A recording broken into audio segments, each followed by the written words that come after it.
Actually, there's some times that I'm not. All right, so what do we come up with? What are we going to do with the fact that they had a lot of email shares? Take a hard look at your database. Okay. Why? Well, you might not be sending it to quite the right people. But they had a lot of email shares. They're sending it to someone else. Right. Why are you not sending it to the end user? Send it direct to them versus. Well, now we have that data, right? Yeah. Okay, we didn't have that before. Okay, so is that what you're saying? Okay, so now we're going to start emailing the new people. Is that what you mean? Okay, that's good. Anybody else? Okay. So they get the postcard and they go to the landing page. They have 4 options: mail it, or Facebook it, or Twitter, or whatever. Right. That's how they get this information. So when they email somebody, do I automatically capture where they emailed it to? No. But if the people go to the website to get because remember, they didn't have the postcard. So they needed to go to the website to get the $10 off of the 25 and to win the $1,000. So once they did that, though, they had to give their email and their address and whatnot. Okay, so they do now, Jeff is right, I now have a bunch more data. Okay, who else has a good idea? And it's legal to email them back. And it is, because they opted in basically on the entry. So as long as your email gives them an option to unsubscribe, you're good to go. Well, and just another piece of information together that I do is, okay, if they send it to me, I forward it to 5 people, and then those people actually Okay, we don't know who they emailed it to. Okay, because I can't track. But Yeah. you know who signed up based based on. on. It's just a fact, though, I'm saying. You send it to me, I send it to 5 people. Of those 5 people, you know, Okay, some of them are going to go. okay. What does that tell you? Like, let's say Kate sends it to 5 and all 5 do it. What does that tell you about Kate? Excuse me. It's a good thing for the person that's receiving the email, receiving it from a friend, somebody's already a friend. So they've already qualified that my friend sent me something, I need to look at it. So you're not deleting it. I have instant credibility, right? Second off, if they send it, you're going to click on that email and see what it's about. Second off, it's catching. I mean, they gave you the approval to email something else. Right, The second one. So they don't have to fill out the information. They already got it. right. I automatically put it, I know this is your first time user, if you can get that, saying, here's a coupon, come visit us. Okay, At the same time, period, you don't do nothing. okay, You're in. okay. Then I put them on my email blast, email them saying, hey, I noticed that you hit our website. It may not do it there that we know we sent you a coupon, we know you didn't use it, you track them that way, because you should be able to zap it, they should be able to print out one on their printer that has to have a barcode of their particular stuff.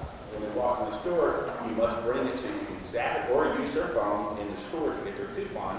But I know they came in the store. I know you came in the store. I appreciate your business. I hope everything is good. If you want to do a survey at that time, it's 3 questions. That's it. Give them the coupon. Okay, I think all that was really good. All that's good.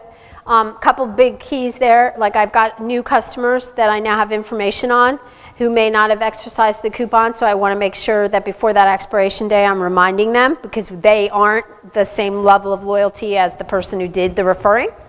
The other thing where I was going with you, back to your thing, Jeff, if I know Kate shared it on her Facebook page and this is a bunch of people that who accessed it from Kate, I have Kate is now identified as a promoter. Okay, so if I want to give special offers or I need Kate to expand my audience, I could identify the promoters. Okay, yeah.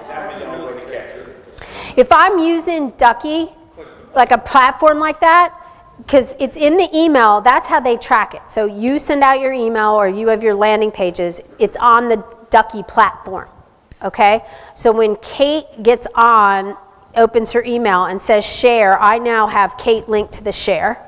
Okay, and I can see from the sharing outward on the platform. So I can see Kate has it, Kate put it on her Facebook page, and these are the 6 other people that were in Kate's network that clicked on it, and this is the 17 other people they sent it to, so you can actually see the proliferation on the platform. Kate shares it, it's a slightly different thing than you share it. Yeah, it's super cool. okay? But that one cool thing that can be out of that is who are my promoters? Like, who are the people that absolutely love me? Because of, you know, even if I don't care about the other people, the 98% that aren't promoters, if I get those 2% that are promoters doing stuff, they're singing my praises. They're telling people, and the people are reacting. So that's a good thing. So that's another sort of inside there kind of thing that would be good to know. All right, how about the Twitter? How are you going to fix the Twitter? Are you, or do you even care? Well, I would know Percentages so low. if those are younger clients on Twitter, then I would make sure that somebody in my buying market knows that, okay, this store is geared for 40 plus. Make sure that the merchandise in our store Matches.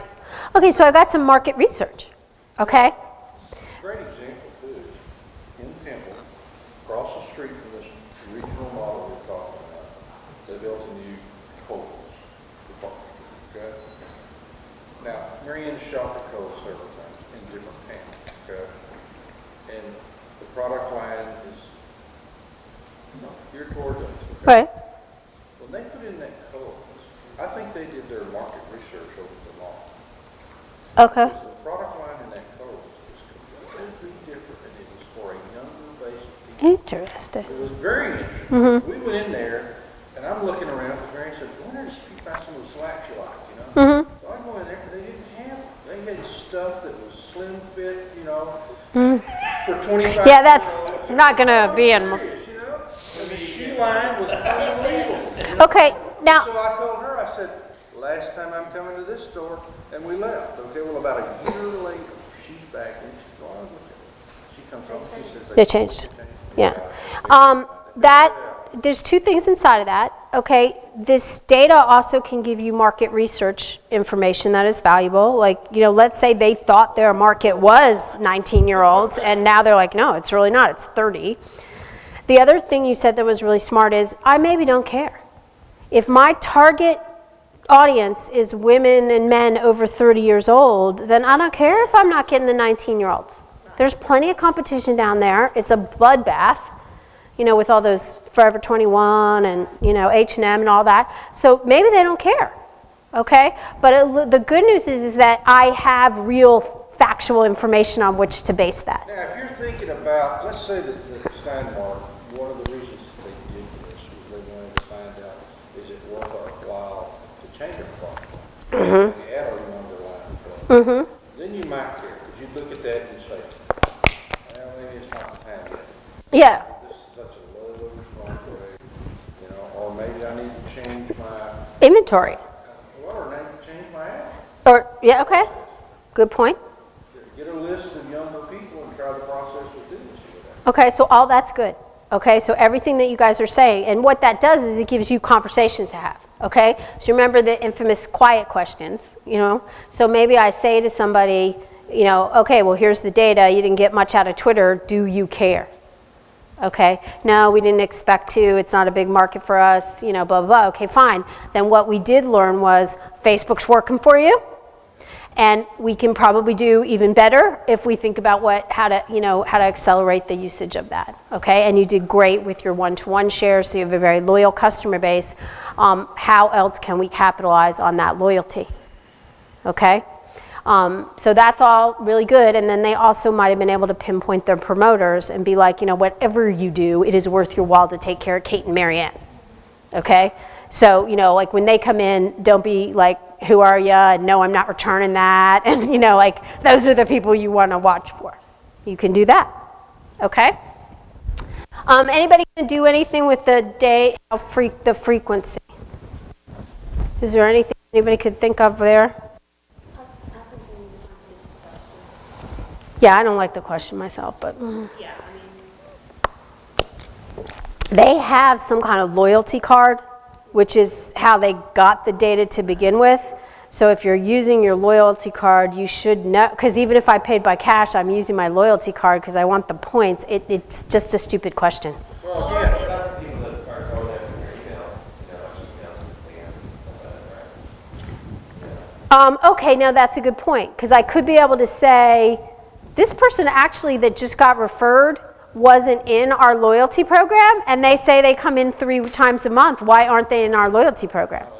Yeah, so that's something. As a marketing person, though, if you're gonna, if you're sitting there talking about this campaign up front, and they throw that question, or they throw that question in there, maybe that's the time to ask them, what are you trying to achieve here? Why are you asking this question? Well, when they mapped out the campaign, that's the time to ask that. Really answer that question.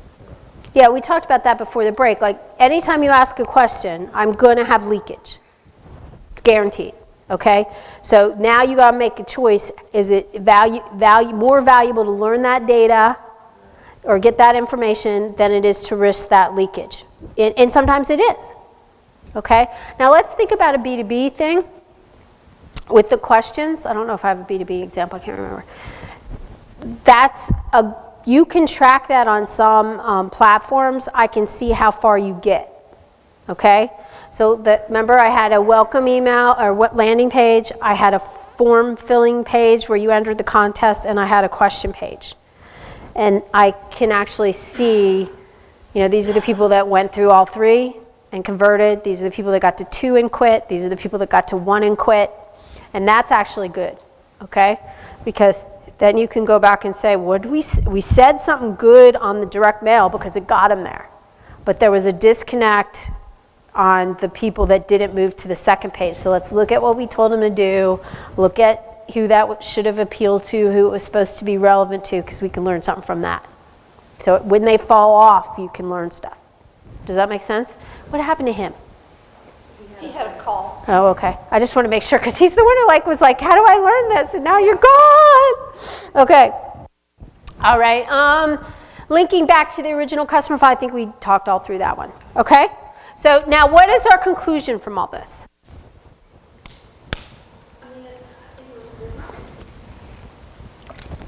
Okay, so what are some big takeaways for you? Like, did anybody have a customer project they're working on that this makes them think of, that they can apply something to? Any of that going on?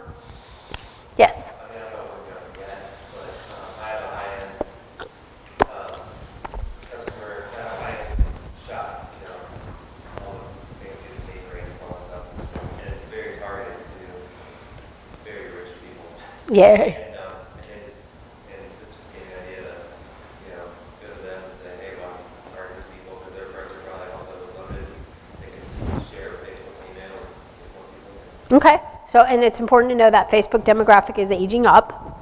So if that's your higher income, middle age people, like, that's a nice way to spread stuff and expand your reach. Okay? All right. Could you elaborate a little bit more on how we integrate Ducky into a typical mailer? Okay, they need to be willing to do the landing page and stuff. Okay, because you've got to get them someplace. Okay? Yes. So you call Ducky up and you say, here's what I want to do. Like, and I need a landing, I want a page that say, hey, thanks for exercising this offer. You have to do something, and then all the social media links are there and they can link out. Ducky will build it for you. Ducky will say, hey, don't do that. Like, they're really good with advice. They'll tell you what to do, and then, they execute the thing for you. And then you get all the data, and your customer can see the dashboard and all kinds of good stuff. We called them, and they scheduled a video conference.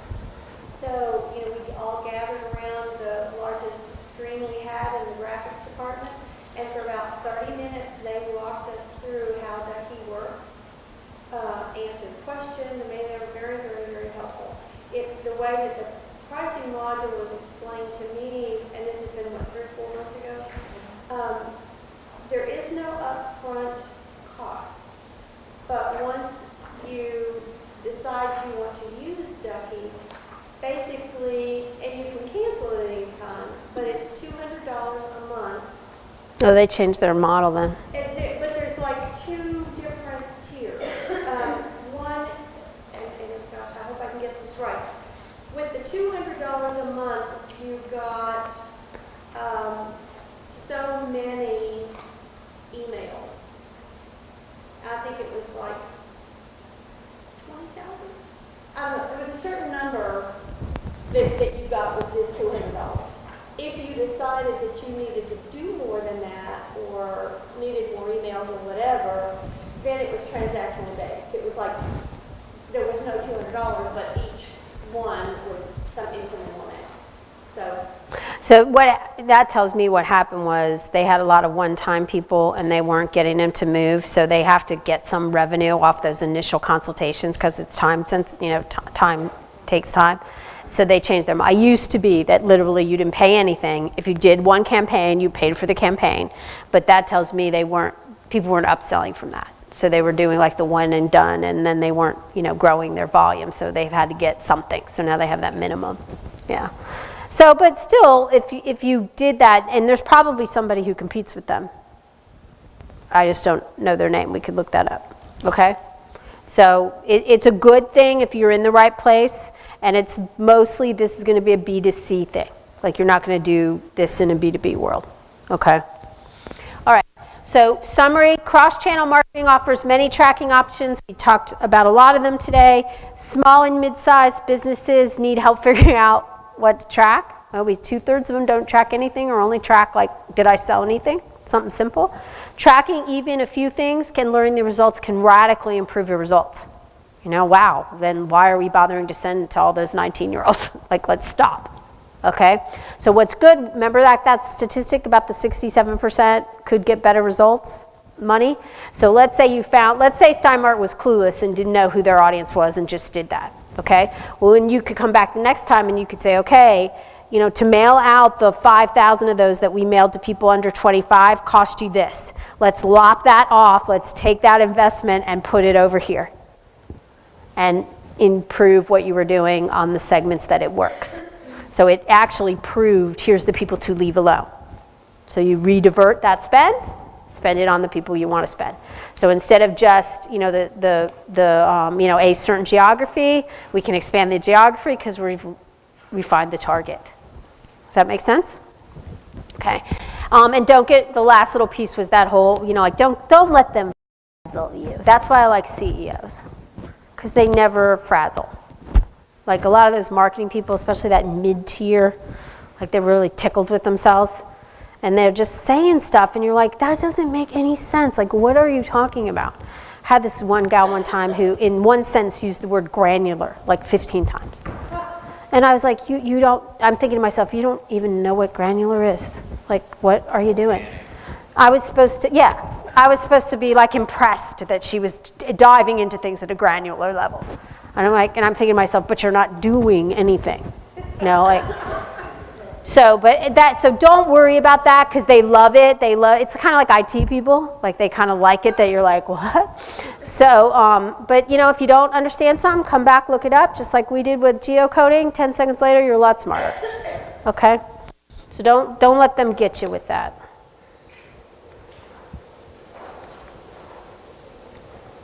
All right, so now we're going to talk about tracking by objective. Okay? So what are typical yes, sir? I was approached by a guy who built something I guess I'm new. Are you familiar with that software? I just read something. Yeah, I just read something about that, yeah. Well, they told me it was like $11,000 or $12,000. Well, yeah, per year. Is it? Yeah, it's per year. What does it do? It's supposed to do all of them. It's like Mind Fire. Oh, okay. Yeah, it's like URLs, all that stuff. Okay. Did you look at it? I set up I haven't looked at it yet, but they're going to take it through it. Okay. I just don't know if you've ever got it yet. Well, everybody's doing XMPie is a big player. Easy Pearl is less of a player than they used to be. Mindfire, a big player. Everybody's trying to have that platform because why? Because the value added is how people are growing. So you're not going to buy any more presses from me unless you figure out how to grow your business. So I might as well get involved in the value-added side of stuff because I'm not selling as many presses as I used to either. So that's why they're doing that. So how's that stuff going with Ducky? What? How's that stuff going with Ducky? That's computer. Because basically Ducky, it doesn't compete, and actually they may do it because the social media stuff is now getting integrated into those other platforms because it's such a big component. So I check that. They may actually do what Ducky does now. Okay, I'm going to look at them at Graph Expo because I just saw the marketing stuff on that. But that's what happens is I had Ducky over here doing stuff. I had built I had a landing page over here in Easy Pearl, and I was going from one to the other. So XMPie came out with Circle, and Mindfire came out with Studio, that were like, more comprehensive platforms where more things could be going on. It was easier to set up campaigns across all these channels and stuff. So now they're all following along. Okay. All right, so we're going to work on typical objectives, understanding how to prioritize objectives, and practice developing campaigns that incorporate the right type of tracking. Okay. We talked about this a minute ago. Always, always, always, it's going to boil down to customers, selling more to customers, keeping customers. Now, here's the slight difference between, this is small and medium size, who you typically call on. Okay, this is from Marketing Sherpa, and this is CMOs. So this is bigger enterprises. So notice how they want more insight. Okay, because they're already doing stuff to get customers. Okay, they ultimately want customers, but they're getting more granular. Okay, there's a place for it. So they're saying, okay, I need to increase my ROI, so I have to keep getting better and better at this. I need to optimize that funnel. Like, remember we talked about yesterday how many people go from a phone call to a meeting, from a meeting to a proposal, from a proposal to a close, from a close to a loyal customer. Like, that's the sales funnel, okay? So they're more interested in now, because they've got the big picture, they're doing lots of stuff, and now they're looking at the pieces. Like, can I do anything better to get people to move from interest to qualified prospect? So that's where optimizing the marketing sales funnel, they're looking at what's happening within the whole thing. Whereas the small business person is usually like, get me some customers. Okay? Gaining greater insight into the audience. So they're looking at this data like we've been trying to do. And they're trying to say, what's this segment doing? What's that segment doing? Where are the crossover points? What do I have to say to people? They're doing all that testing, the big companies. Maximizing lifetime value. How do I keep you? Okay? Now, nonprofit, because I know you're a nonprofit. In 2012, for every 100 new donors that nonprofit got, they lost 105. Okay, now, is that everyone? No, some of them did better than that. But on average, they lost more than they gained. Okay, that's a going out of business strategy, right? Unless you're taking the ones that you're keeping to big, big, big donors, okay? But ultimately, that's not good either. Why? Well, if you will eventually get to zero. Well, yeah, and now I got a bunch of people which tend to be older giving me lots of money, and then eventually they die, and then I didn't bring anybody new in, so I don't have any place to report. So I mean, you need both participation and dollars, because that's how you move through the nonprofit funnel, okay? So, for them, maximizing that lifetime value for the big nonprofits, it's like, I have got to minimize attrition. I spend all this money to get that new donor, and I lose you after 1 year. Like, I'm not getting my return on that. So if I can move that needle even a little bit, like, so my attrition rate is 42% and I take it to 38% or 39%, that's still a huge amount. The bigger the organization, that's a huge amount of money. Does that make sense? Because I kept that 3% and now I'm going to keep them. Okay? The bigger the enterprise, the bigger the company, they have a lot of this data that's being collected, and they're now looking specifically into different pieces of it. Where your smaller businesses are like, it's all new to them. Okay? What are the typical objectives of a direct marketing piece or campaign? I'll write in the pen that you can see. One could be an introduction of a business to a new audience. Okay, so what's that called? What is that called? Awareness. Okay. Oh, you went to the next page? Jeez, Marilyn, harder than the average bear. Okay, so typically you have objectives of create awareness. Okay, now what does that mean? Somebody comes to you and says, hey Scott, I want you to do I need to build some awareness.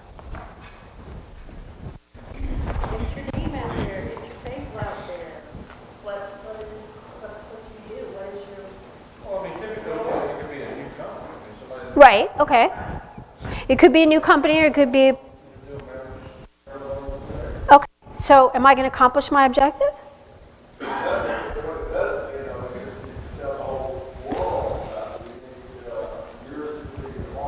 Okay, how do I know if it worked?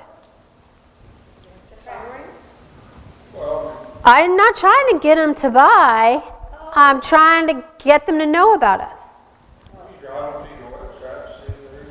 Okay, so that's where we're going, okay? People mess this up all the time. So the small business says, people don't know I'm here. I need them to be here, so I want to create some awareness. Creating awareness is not selling anything. It's the first step in selling something. Okay? So they say create awareness. You could do a heck of a lot of job at that, and then they go, I'm not doing any more of it. I didn't get any customers. That's not what you wanted. You didn't say you wanted sales. You said you wanted awareness. Does that make sense? So first thing, like make sure you're all talking about the same stuff. Does that make, like you need, if they say awareness, awareness means people know about you. It doesn't mean they buy from you. Now, it's the first step in getting somebody to buy. Anybody know what the 3 steps are? Awareness, what comes in the middle? They gotta have a need. Yeah, but from the marketer, I need awareness. You need to know I'm here. You're not going to buy it from me if you don't know I exist. Right? What's the next thing? Consideration. Okay? I need you to consider me.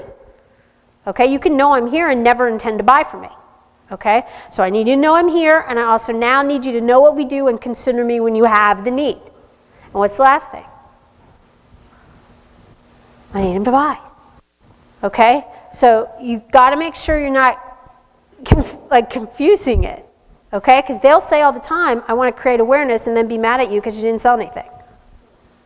It's not what you asked me to do. Is awareness often enough? My answer is no. Well, I've got some slides. It's not enough. Okay? Because ultimately, we're not in business. We are in business to sell stuff. Okay? So just awareness is not enough. But I can't sell anything without awareness. They are inevitably connected. Okay? But awareness is not enough in and of itself. But it could be a prep step. And I've got some graphs later on. You're not going to buy something from me if you don't know who I am. So if I have to do a campaign that says, I got to tell you who I am, I need to help you understand what we do, and I need you to consider us and then buy from us. Is that going to be easy? No, that takes place over a period of time. So if that's what they want, if that's what they're trying to do, and people do try to do that, because if I'm a restaurant and I have nobody coming in, I need awareness and sales right away, right? So they'll ask for that. You just got to be like, okay, well, we got to see how we're doing. We're going to try it. We got to see how we do on awareness, and we got to see how we do on conversion or consideration. We got to look at different things. Okay? Because yes, we're going to try this, but it's going to be hard because nobody even knows you're here yet. So you set that up in advance so that they're not, why is this only 2%? You know, why did you only do 0.5%? You know, that's why. Because nobody's going to learn about you and buy from you instantaneously.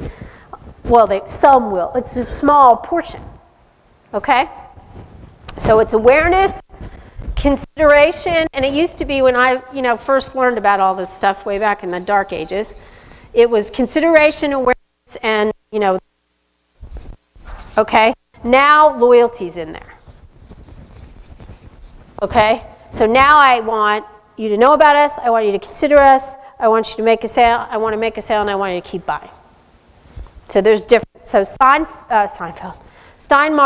was, I want you to keep buying, and I want to reach my audience. So they were doing these two. Does that make sense?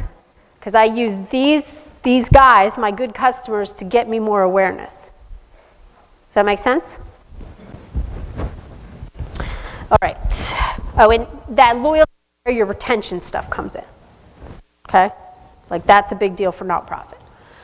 All right, so we're going to do this, and then we'll go to lunch. Okay? So work in your groups, and let's divide this up so we can go faster. So first group, take the top 3. Second group, take the next 3. Third group, take the next 3. And fourth group, take the next 3. Okay? So I want you to say, and that's 1, 2, 3, 4. And I want you to say, okay, say somebody comes to me, they want to find new customers. That's their objective, okay? What do I need to try to do that? Okay, so just write down what you would need to do a good campaign, and then what would be the indicators of that. So if you were going out to sell it, like they didn't come to you, you were going to sell it, what would you be looking for that told you these guys need some customers? Okay, does that make sense? So I gave you an example because it's a little trickier. So sell more to existing customers. I'm going to need some purchase history. It'd be good if it's clean. Can I be relevant in the product types that they're buying? I want to sell something, so it has to have a good call to action. Like it can't be like, use this $50 coupon anytime during the rest of your life. Okay? Because then I won't be able to measure that well. Okay? And it'd be good if I knew their channel preferences. Don't have to have it, but it'd be really good. So if I knew they love email, then I want to use email.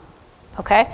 And then the reason I would find out that they might need to do that is their sales would be off, or they would have something new that they were trying to introduce, like a new product, or they might have contracts that were expiring. Okay? So so everybody try to do that with the groups that they're working in. You guys do the next 3, just do that way. Okay? Does that make sense, Jeff? Yeah, so you're the third group. So first group has find new customers, create awareness, and generate leads. Second group has lead nurturing, increase traffic, build loyalty. Third group has prevent attrition, reinforce buying, and communicate critical. And then the last 2 is just ending up with raise money and clean up their data as their objective. It's direct marketing. So it could be only email. I mean, direct marketing is getting somebody to do something.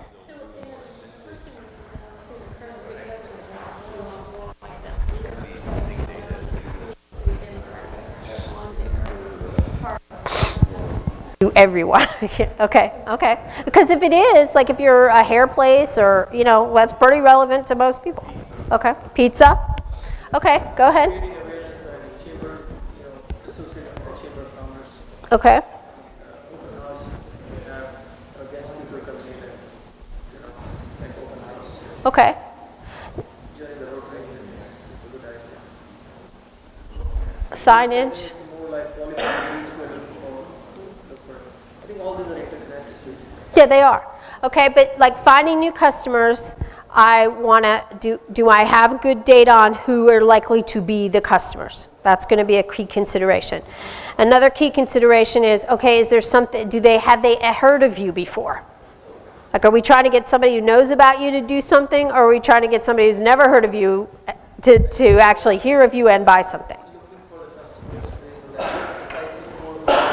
Okay. Can I refine? Yep. That's exactly right. Okay. Okay, so that's exactly right. I also maybe want to know sales cycle. Okay? So yeah, we have an 18-month sales cycle, and 2 months later I tell you, this isn't working, I'm not doing it anymore. Well, of course you haven't sold anything, you have an 18-month sales cycle. Okay? So, if I want new customers, how fast do you usually get them? Right? And then, find new customers. Now, here's the interesting thing on that. A lot of times people tell you that's what they want. I need new customers. What's harder or what's easier? Selling more to existing customers or finding new customers? What is harder? Okay, so when they're saying that, because they're not doing a good job of selling to their existing customers. So before you just run with it, be like, okay, well, what do you sell? Like, are there add-on products? Can you upsell people? I'd look there first because it's easier. Okay, does that make sense? All right, and a lot of times people are like, I need new customers, and there's actually an opportunity right under their nose with their existing customers, but they're not doing it, so they think they need new ones. Okay, so indicators for new customers are, my sales are off. I'm a new company in a new area. I just opened a branch or something like that. Anything else? And those are the biggies. I got to introduce a new product or service. That's true. Okay. So when you hear that, you got to think, okay, you're going to need some new customers. Or you need to upsell your existing customers to the new product, because that could be either way. Okay? All right, what are you going to do for creating awareness?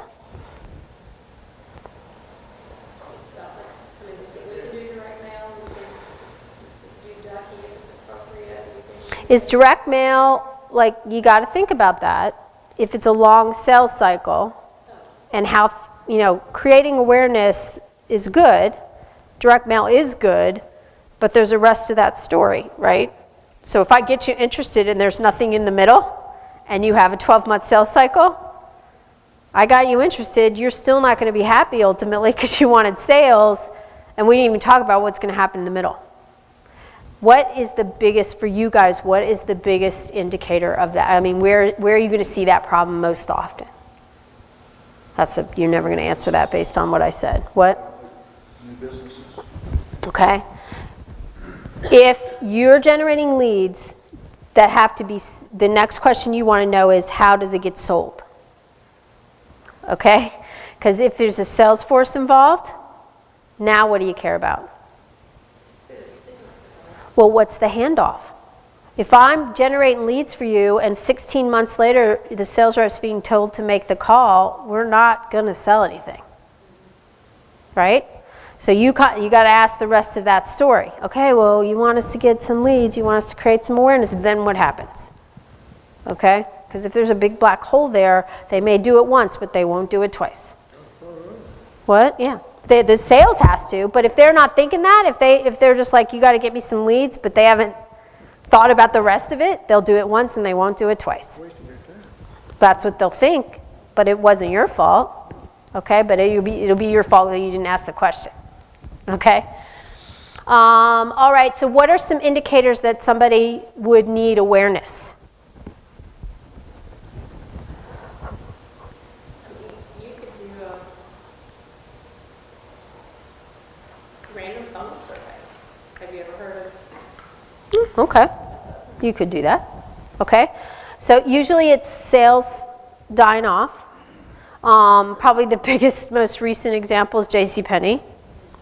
Yeah, you know, like, I mean, if I'm targeting a market that is declining and I'm not backfilling it with another market, then I usually have to create some awareness somewhere for me. Okay. So that could be it. What? A new business is going to be a biggie. Okay. Or a new business opening up a second location elsewhere. Like, so Kohl's had customers. Now they open up a new one. What's going to happen? Some of my customers that are driving all that over to that new location are going to siphon off. So the sales over here are going to go down, and the sales here aren't going to be enough. Okay? So really, you got to look at, how do I backfill over here if I'm going to lose some? And, you know, you got to find new people, not just, you're basically eating your, if you move them from here over there, right?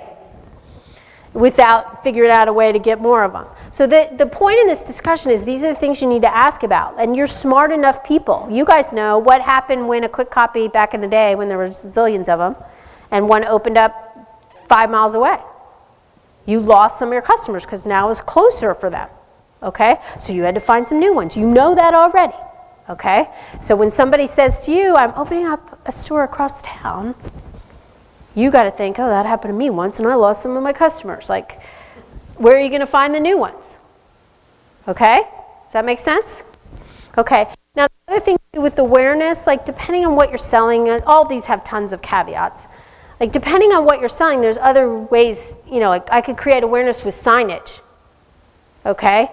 And I could create, if something that you're going to sell that needs to be nurtured, and we talked about that in the back, then maybe that signage has a link to a product demo. So I get to see more about the product than just the sign. Okay? So you can think about things like, remember the objective of today is tracking. Okay? So if he needs to create awareness, but I want to go beyond the awareness to the next step and try to get some leads, then maybe I give him a video to watch, like a QR code that takes him to a video or something like that. Okay? All right, did you guys have any more? You had generate leads. I think we kind of talked through that one. Anything else on the generate lead side? The big issue with generate leads is what? We just said it a minute ago. What's the rest of the story? Okay, because I can give you a lead and you can sit on it and ultimately you will not sell anything. You know, so if they want leads, you need to know the rest of the story. What's going to happen when I give you that lead? Okay? The other thing about leads is in a B2B, it's usually a long time. We were talking about this in the background. It doesn't necessarily happen in 10 minutes. It might take 6 months, 9 months, 12 months, 18 months. So getting that lead today, where am I? Do you want the guy at the top of the funnel? Or that now has to go from, yeah, that's interesting, to, ooh, I really have that pain point, to, oh, your product actually would address those pain points, to, okay, I want to see a sales rep, I want a proposal, I want to buy. There's a lot of steps in there. So when someone says to you, lead gen, next question is, where are they, like in the beginning of the funnel, or you want to move people through the funnel? And if they say nurture, where are we nurturing them from? From the beginning of the funnel to the next step, or from the beginning of the funnel all the way to the close? Okay, so you got to ask some second level questions. There's a little bit different tactics. Does that make sense? I've got a good slide on that in the middle. All right, you had nurturing. Any more you want to add to that? Okay, let's hear. What is beeping?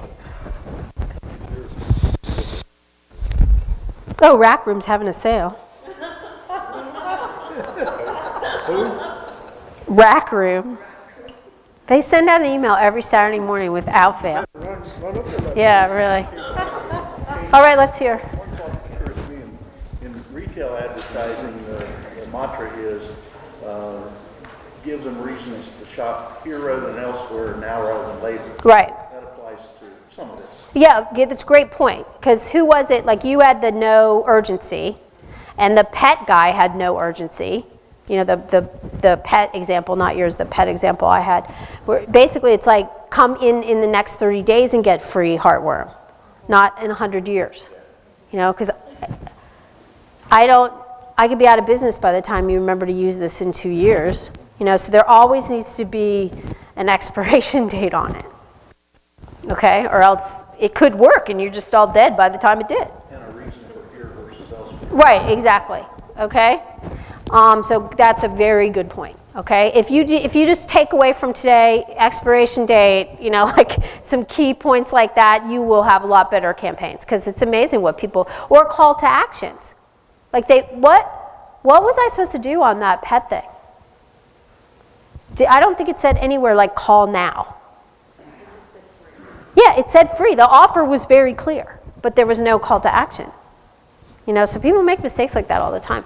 Okay, so what are you doing with lead nurture? Is lead nurture your first one? Yes. Okay, what are you doing with it? We were going to figure out people, where they are at this point, so where we can help them. And then, what do we say?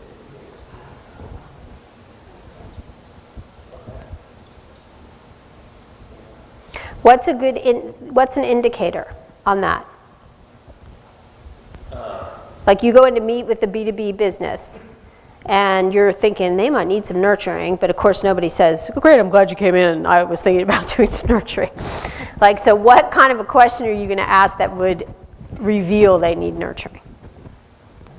That's what they're doing. Okay, well, that's good. Anything else? What do they think? Are you wanting to keep the business you have now, but sell more of these people you already have, and going to get new customers, if you get new customers, what are you doing? Yep. What's the indicator that I need better nurturing? That they're doing everything right, but they're getting no sales. A drop in sales or maintain? I have people lost in the funnel. Okay? So the indicator is we have prospects that aren't closing. Okay? So if you said to them, well, what's your prospect to close rate? And they're like, bad. Okay? So like that would be a good question, because that would tell you, okay, people are getting lost in there. They're lost in your process. How can we find them? Does that make sense? So you want to ask it, especially in a B2B, because it takes longer. Like, how long is it taking, and what does your conversion rate look like? Where are they getting lost? Because we might be able to fix that. Does that make sense? I think not clear on what you mean by lead nurturing. Go ahead. And I took lead nurturing as I've got new leads from somewhere. Mm-hmm. What am I doing? Right, My question is, when you get a new lead, what happens? right. Walk me through the process. Good question. Great question. And then from there, I would build a campaign to help them generate the next step. But I gotta know where their pain is, where they're dropping the ball is, before I can give them more information. Okay, both of you are right. You're exactly right. And Marilyn, there's a lot of names, like you'll hear it, demand generation, generating demand. Like we're a little all over the place on what the exact definition of lead nurturing is in the business world. It most of the time is I'm starting somewhere and I need to move them through the funnel. So- Most of the time. So basically what we're talking about here is what steps need to be defined. Do these people need emails? Do they need for me to visit them? Do I need to send them a present?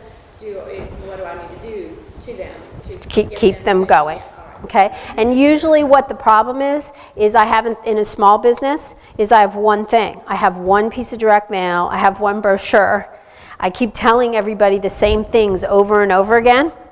People are getting lost in there and falling out because I haven't specifically targeted tactics to each step. That's usually what you see. Okay, so I sent you something, you came to my website and you downloaded a white paper, you're in the funnel. But what do I do next? I send you the same piece over again. But when really I have to look at that and say, they got that white paper for a reason. And the title of that white paper was X. They need something that keeps that follow on, you know, that keeps that theme. That's where I was like, what happens next? Like now I feel more pain. Okay, well we need a piece that's specific about that pain that they're feeling. Tons of small businesses do that. It's one thing, one and done. I got one brochure. And the brochure covers awareness and lead gen and nurture and loyalty. It's one thing. Nothing works for all of those things. So start to talk about, well, wait a second, like I read your brochure and it's talking about everything. Like, is there something specific we could do to move this guy from here to here? Okay, does that make sense? Communication is part of that process. Right. Reject a bunch of those leads. Right, exactly. Yeah, and then another small business kind of hang up is, I have a bunch of leads, they're all good, you know, and so I send my salespeople out to go talk to people that have no intention of doing anything in the foreseeable future, and while they're doing that, they're not calling the guy that could have been moved, you know, so you see that a lot. Yeah. Say, hey, did you find everything you needed on this, whatever it was? And if not, can I help you through the process to come out with it and say, yes, I would like to know more information. Just let it perform so I can see. Or go to my website here, this will answer that, then I'll call you back in a couple of days. Yeah, you do know how, like, absolutely foreign that is for a small business? Well, no, I get that, but I'm just saying, you're asking me a question, I'm just answering the question. No, you're exactly right, but the fact that you know that that's what should happen is good for you, because you need to use that when you talk to people, because they don't know that. Okay? Okay, increased traffic, that's a retail thing. What are you going to do with that? We said before, social media,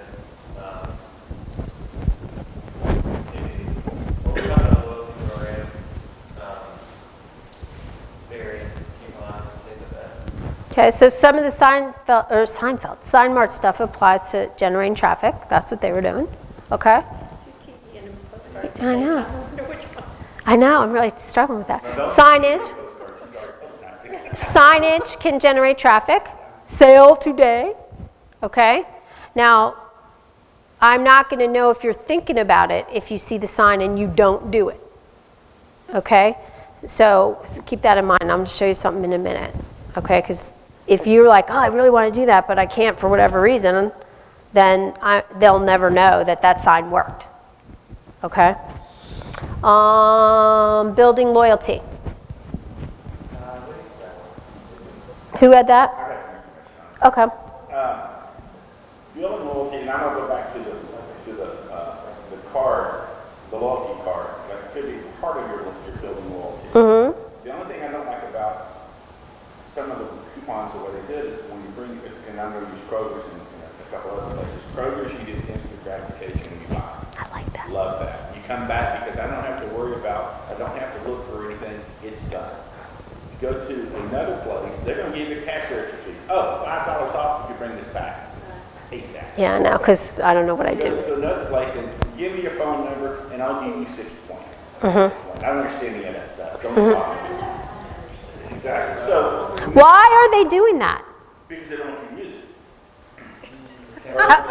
Okay, he's right. It seems bizarre, but a lot of times the marketer is, I want to do it because I get awareness, okay? I actually don't want you to redeem, because that costs me money. Yeah, so you do get that. It's wacko, but they think that way. It's going to cost me $5. I never bring the ticket back. I throw it in the trash when I throw my bag away. Right. Oh, I have $5. Or I put it on the counter and I'm if they're shopping, it's I got a $5 coupon, but you don't have it. Right. I completely agree. Kroger's just got to get that. Let's do it, be done. Okay, so let's talk about Kroger. So what did Kroger's do well, though? They branded it, first of all. You gave you a little key thing. You gave you a wallet thing. You can have multiple cards. Your wife can have it. Your whoever can have it. You don't even have to have it. You don't even have to have it. Your church is another thing I like. If you want to give money to your church or whoever it is, you can do it as a conglomerate. Oh, for Kroger, the Schools Plus or whatever, yeah. In order for the Kroger thing to work, though, they had to do an incredibly good job of telling customers at the cash register, do you want the card? And they did that very, very well. Okay? Well, yeah, and it isn't that hard. And they made the process easy. Now, at the same time that was happening, the grocery store that I worked with in Richmond was trying to do fuel perks, similar. It was a freaking disaster. I mean, you had to stop at a table and fill out an application, and the card came in the mail 3 weeks later, and then you had to sign up at the gas station to be able to use it if you want. I mean, it was a nightmare. So in order for Kroger's plan to work, which was a good one, they figured out the emphasis is on if I can get you into the program and make it easier for you to use that card, and, you don't even have to have the card. You just type in your alternate ID. Like, people will use my program. And so they... Something else does. What? They capture their information, what you're buying. Mm-hmm. And about once every 3 months, they send you some coupons. I haven't got that. Some that are irrelevant to what you buy, but some are relevant to what you buy. Right. I got to add on to that. If you don't come into their store, we don't know you. We didn't. And that was going to go there. But I've never done anything free. But okay, if you don't use their store and they know you haven't been in a while, if she says it's free, I'll get a coupon. I haven't been in 6 months. Here's a coupon.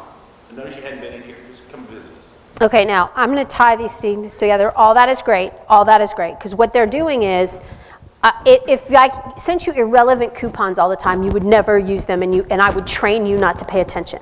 Okay?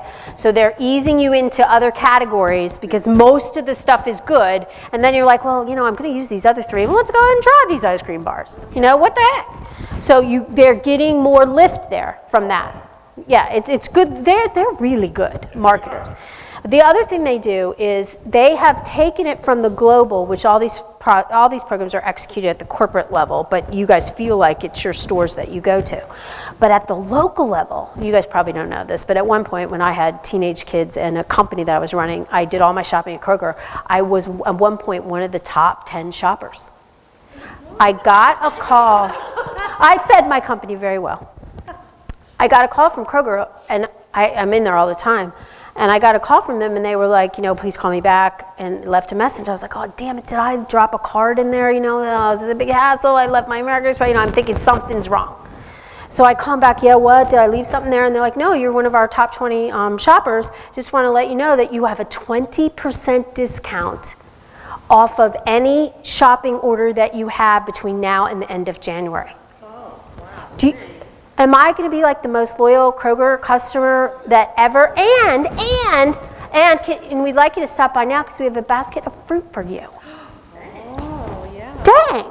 Now I spent gazillions of dollars. Okay, the kids were teenagers. We had teenage boys in the house. Like, I was buying food left and right. But my point is, I love them. I don't have that much grocery spend anymore, but I don't go anywhere else. So what I love about their strategy was, and this is where I'm saying it ties back to you, it's kind of what you did. So I got global, like corporates, you know, all this data is being compiled and driving relevant coupons and all is great. But then that store manager called me. Like when you call up and say, hey, you know what, I just happen to notice you've been a customer for 25 years. You know, when you come in, I want to do something really nice for you. Or here's a $50, you know, gift card to take your wife out to dinner. Or like that takes it from the big world of good data and lots of granular knowledge and all that down to what the real people do, which is why I buy from you ultimately. So they're very good at this. Okay? So I would take that and I would be like, what can I do that's sort of like that? And make my customers love me the same way. There's no reason to reinvent the wheel. It's already there. Just follow it. You know what? That's the other thing. Marketing is about repeating things that have been done before and adding a little bit of difference to it. Most marketers do the same things over and over again that they've seen from other people. And they just add a little bit more, you know? So this isn't like newly created stuff all the time. It's not. Okay? So the message for you guys is you shop at Kroger, you loved it, you love what they do, how do I take that and how do I help my customers do it and how do I help my business do it? Okay? So going back to the traffic building, signage, you know, can do that. You know, coupons to come in, just come in like Talbot's does. Anybody shop at Talbot's? Talbot's got this just try on a freaking pair of pants. They don't even care if you buy it. Okay, because I guess they don't sell enough pants. So they're like, you get $25 off if you just try on the pants. You don't have to buy them. You could then go and buy a dress. But you're going to get $25 off. So they must think they have some good pants that if people would just try them on, good things would happen. But think about... I know. I like the pants. Never tried them on. So my point is with that okay, that worked. If I get you to just, you know, like, can I use that? Do I have customers that can use that? Do I have another retail store that logic would apply? Like, that's how you got to keep doing it. Okay? All right, what's next? Prevent attrition. Is that my quiet team? Okay, what have you got? It's keeping your data list up to date. What time is it? Oh, okay. What does that clock say? Okay. I mean, I've been looking at that clock all day. 11:55. Oh my God. Okay, well let's speed this up because I know you guys are hungry. And now I see that's why Nancy's here. No, remember I told you the hour is off, but the minute hand is right. Well, that's what I thought. So I was like, oh no. And then I get confused because I thought, is it 5 of 10? Like, what is that little tail thing? Like, I don't think it's working. It's not even 10 o'clock. oh my God, I need to get you people to lunch. Okay, so go. What have you got? Prevent attrition. Again, it's keeping your loyal customers so you don't lose the customer. Kind of ties into the same thing Kroger's doing and sending the coupon things to be able to offer something like we did to not only but our good customers, but customers that we thought we had lost, but not really lost, but haven't been there in a while. Making it personal. Good. Did everybody hear that? Personal and relevant. Yeah, I think that was on the list. Okay. All right, so you got to ask what the retention rate is or the attrition rate, okay? So you need to know how many customers they're losing. And some of the indicator for traffic is that. Okay, so if I need to build traffic because I can't keep the customers I have, do I even want to help with this? You know, like, that's a good question to ask. Okay? So that's... I think I need traffic, but the reality is this is a crappy product and people try it and then they leave. You have to know the needs of the, you got the right needs on the piece for your customers. Have the needs changed? Are you sending the right things to the right people? And this is also where you use your own, you know, stuff, like your own knowledge of, you know, hey, I was in there and you're a really good restaurant and I noticed there was only 2 tables full. I love your place, but you know, you got to get some more people to know about that. Okay, so what your experience out in the marketplace, is important. Anything else on the attrition? Attrition is big in customer, you need to keep your customers because it costs a lot to get a customer, and the longer you keep them, the more the return, the bigger the return, okay? It's super important in nonprofit because it costs a lot to get you, okay? Make sure that every experience in your shop is a positive one. Well, and if you're working with a client and you experience it and it's not good, like, you don't want to just blindly assume it'll be better. Okay, so you kind of want to be like, look, I need to tell you this before we do it. I called the other day and the receptionist put me on hold for 17 hours. Like, you've got a call to action that is call that receptionist. Like, what's going to happen when customers call? Like, you need to tell people that, or else they have a campaign and they never do it again because it failed for some reason you had nothing to do with. Okay? All right, any other outstanding thing? Reinforced buying decision? When do I have to do that? After they've made the decision to buy, you have to make sure that they're buying for the right reason. No. They bought, yeah, like buy. But when there is a reason, when does that happen? When there's, when do I ever have to reinforce? Like, you do it because you give good customer service and you have good billing and you do that naturally, but there are certain times when you absolutely have to do it. You want them to come back? Yeah, but if I get my product today, if I buy it, get it, and I wear those new Talbot pants tonight and everybody gives me a lot of compliments, I got it, it's reinforced. Okay? When do I need to do that? What? Okay, yes, that's true. All that's true. Okay, you need to look at people who have a gap between the sale and the install. Okay? Because what happens when there's a gap between the sale and the install? You might get buyer's remorse. So where are things like that? Okay, any kind of big equipment manufacturing thing. What else? Custom anything. Going to college. You don't just sign up and show up for the class the next day. There's a big gap before that happens. Okay? People fall through the cracks when there is a gap between the decision and the implementation. So if you have a customer that has a whole, that's their business. It takes a while to deliver something, or, I say, has anybody ever had like a craftsman come, hey, I can fix your roof. And you say, you know what, it needs to be fixed, sure, I'm good for that. And then you never see them again. Okay? What's up with that? Okay? So that happens a lot in business. Like, if there's a gap between the actual doing of it, people are going to fall out. Okay? And in this case, the vendor fell out. But it can happen. Okay? So that's what you look for. Gaps between the sale and the implementation. That means I need to reinforce that buying decision before you change your mind because of buyer's remorse. Okay? So at lunch, think if you can think of any client you ever had that was in that situation. Okay? So college is big. Okay? Could be training companies. Could be you guys. Anybody ever say, I want to do a campaign, and then you call them every Monday morning for the next 6 years and they never take the second meeting? Could be you guys. Okay? Communicate critical information. We talked about that. What do you guys got on that? Needs to be relevant. The timing issue needs to correspond with the relationship with the product. Mm-hmm. Use multiple channels because if it's really important, I need to get you. Okay?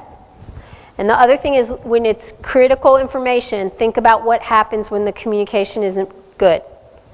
Okay, so if you get something and you don't understand, like those horrible letters from our insurance companies, and you're like, are you raising my rates? What are you doing? What do? You either throw it away, which means there's going to be a problem. We just push that problem down the funnel. Okay? Or you have to call and you have to talk to someone. Is that a pleasurable experience? Maybe not. Usually not. Okay? Web page to give it more pertinent information relevant to what the customer says. Okay, so now, think about how people learn. So if I've got to communicate something really important, we were using the example of like your car will explode, you have an ignition switch thing or something. Okay, some people read, some people glance and throw out. Okay, I can include a video link in there because they might watch the video that says, hey, you need to bring the car in addition to the reading. I might give them a landing page to go to where they can check the make and model and make sure it's really applying to them, and it gives them specific instructions about who to call, because that's going to take problems away. And problems cause people to not do things, to leave as customers, to not spend as much money. Okay? All right, what's our last team have on raising money?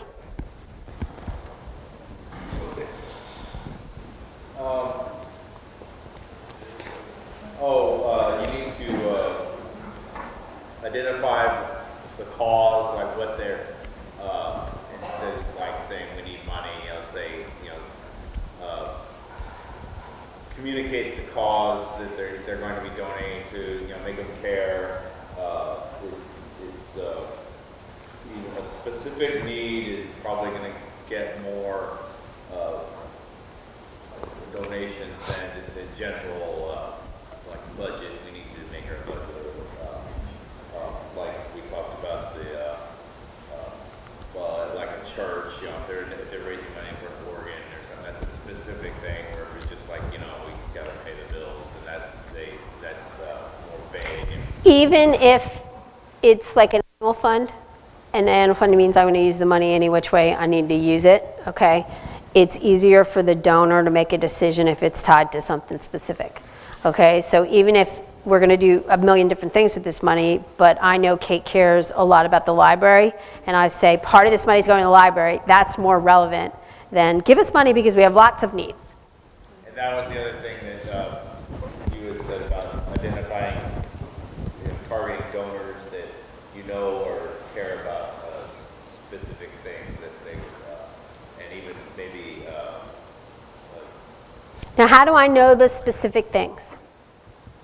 From the history, usually. Okay, so this is a good tracking thing. How do I know the specific things that they might be interested in if you're a new, even if you're a new or existing donor?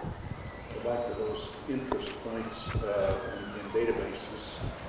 I might, wait, let's say I haven't been tracking that though. Let's say I don't know. No, I'm saying if you go into the databases that are publicly available and identify people with self-reported interests. Okay. Also past donors. Okay. This is a good place for links. Okay. So I say to the alumni or the donor, hey, come visit, see what we did with your money. Okay. And I get them to the page, and then I have, we're building missions in Argentina, we're doing summer camps in the inner city, and we're helping, foster parents respite weekends. I can see what you click on. This person didn't give a darn about the respite weekends, but they really like the Argentinian thing and the inner city thing. So next time I send to them, am I going to talk about respite care? I didn't care. Okay, so that's a great building tracking, and I'm not asking them for anything. I just look at what they look at. Okay, so I just have a landing page with links to articles about stuff I've done or other pages on my website, doesn't matter. I just want to look at what you linked at too. Does that make sense? Okay, so that's a really good thing, because then you're giving them increasingly relevant stuff. Okay? Also, to the degree possible, make the ask specific based on donor past history or a specific reasonable need. Okay, really stupid thing that nonprofits do. Like if you gave me $50 last time, and then I send you something, 20 would be great. It's ridiculous, but they do it all the time. Like, so you want to say, thank you for your $50 donation. Okay? Yes, that's exactly right. That's also about that distraction, because when you get that, you're like, oh, I love them, I want to give them money. The first thing that goes through your head is, how much did I give them last time? I don't know. Oh, I need to look in the checkbook. I need to ask my husband. Distraction. Okay, if I say, thank you for a $50 donation, I'll give them 50 again. Or maybe I'll give them a little more. Okay, so that's a very big relevancy point on fundraising, telling them what they gave before. Okay, and it's the same thing you guys mentioned with the customer thing. No donor wants to be dear donor. I gave you my hard-earned money. I would like you to know my name. Yeah. All right, are we good? Lunchtime? Okay, let's go eat. Crazy night and